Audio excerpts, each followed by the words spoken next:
What's the confidence diet? Because this is an interesting point you make in your book, and it reminds me of Tim Ferriss had something in the 4-Hour Work Week, and when he was on here, he talked about the information diet, which was a really novel concept back in the day when I read this like 20 years ago, where he said, restrict the amount of information you consume. And remember, he used to say, check your email once a day and be careful what you consume. Now, this is almost like pre-YouTube, where you couldn't, pre-Netflix, where you couldn't be consuming 24/7, but he was always like, be careful about what you consume, even though it's free. And it was a new concept. But what do you mean by the confidence diet? You have to be careful what you're consuming and how it affects your confidence. 100%. And I've definitely taken inspiration from other people that have this, where they go, your diet isn't just what you put in your mouth, it's what you expose yourself to. And then another bias that's in the book is the availability bias, where we make decisions based on information available to us more so than the reality of the situation. Driving somewhere is more dangerous than flying somewhere. Yet no one gets petrified in the back of an Uber putting the seatbelt on. They get scared getting in the plane as it takes off, because they've been exposed to films that go down, crash, everything. We don't get exposed to car crashes. People come to Bondi Beach in Australia, they're like, oh my God, how'd you deal with the sharks? I'm like, you're more likely to drown today than you are to get bitten by a shark. However, the drownings that occur on Bondi Beach aren't quite the ones that make it to movies. So the information available to us, even if we were to sit here and go, we should build more nuclear power plants, people are like, you crazy, Chernobyl? We need to be doing solar panels. And then I could go, hey, more people die from falling off installing solar panels than they do from nuclear energy generators. So we build this reality based on the information that feeds us to it. And it's important that the people we surround ourselves with, we need to appreciate that almost like ointments that we put on our skin are transdermally absorbed. We need to appreciate that everyone around us, their opinions, their visions on the world, their levels of confidence, that is going to seep in and it is going to affect our reality on the situation. Even during the pandemic, we saw people in hysteria through the information they're absorbing. No other thing in history have we had a daily death count. It was insane. People's skewed reality was almost, and now the annoying thing is we're a couple of years past it and it's just been blown over. We were absolutely freaking out. And I'm not saying I'm not a COVID denier or anything like that, but the information available to us is a very important part of how we see the world. And we need to appreciate that there is a diet that goes beyond what we stick in our mouths and swallow. It's what we listen to, what we hear, what we see. And and the hard thing here is a lot of people that love you most will be the first to squish your dreams and ambitions because they want to see you safe. And if I had lent on my family for support with my ambitions early on, I would no doubt have had my ambitions squished down. So people need to take stock of the information they're getting from people. Because if your partner, loved one, family member, colleague, business partner, they're either a wind in your sails or they're a headwind. And you need to appreciate which direction that's going to go. And I always say about like picking your passengers. If me and you had to drive up to Manchester right now, who you have in that car is of utmost importance. Because if someone is going to steal your energy or your ambitions or your confidence or your drive, you'd be better off paying to put them in another car. Now, the real truth is you need to get rid of most of your friends and family if you want to do something important in this life, right? It is, and it can be like that, yes. And it's harsh, but then you've got to think about the bigger picture as well. Should you leave their kind of visions behind? Show them it's possible, don't ask them if it's possible. Yeah. It's funny, I did a TED Talk in 2015 and I talked about when I started this show, London Real. And it was like a year into it. And I don't know if you remember back in the day, there wasn't like a Facebook page for like a corporate, it was just a personal page. And I remember one day I looked at it and I could tell how many of my friends and family had liked like my London Real thing. And it was like none of them.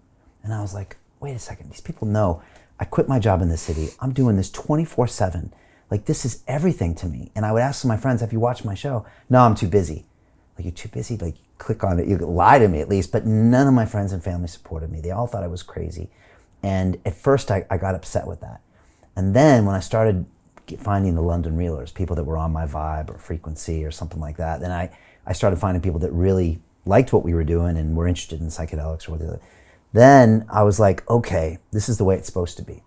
Because your friends and family, they're there not necessarily to support you, to see how bad you want it, to see if you really believe in this thing.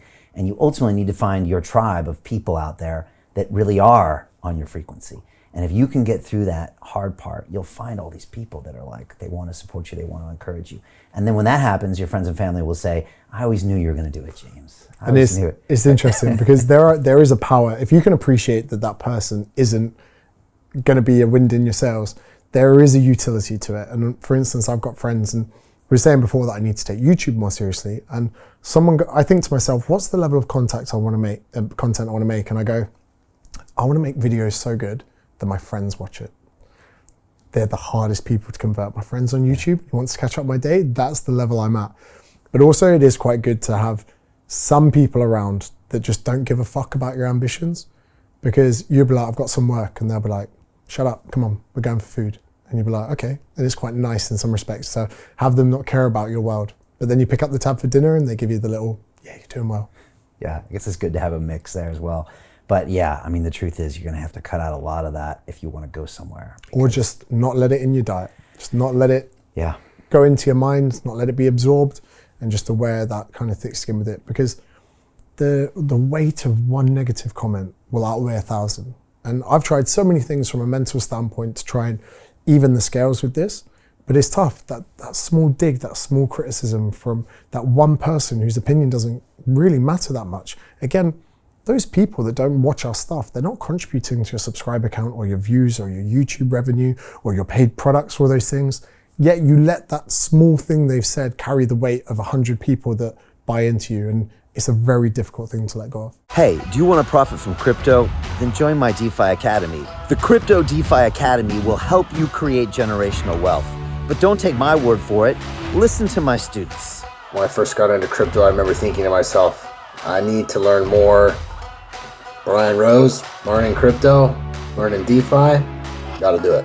I am so grateful that I jumped in and did this. I had to break through some limiting beliefs that I can do this, that I can afford this, that I can be in this. It challenges the things that are deeply rooted within us. Joining DeFi Academy has been one of the best decisions I have made on my blockchain journey. This course was a life changer, a game changer, a huge eye-opener, coming from knowing practically nothing at the speed of the learning over 4 weeks was just fantastic. The information you provided in this class was invaluable. I feel far more confident in my next steps.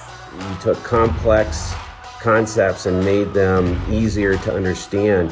What's different than so many other ones is it just doesn't tell you what to do. It actually makes you do it. This is for people who are serious about becoming traders. This is the way it should be done. I realized from this learning experience again that it is not about what you learn, but about who you learn it from. The energy was insane. I've never experienced such incredible energy on a live call. Brian Rose, you are a legend, my friend. It's the only thing in the market where you can get all information and learn everything what you need to know. Everything is so clear and so well done, and I am just forever grateful for this program.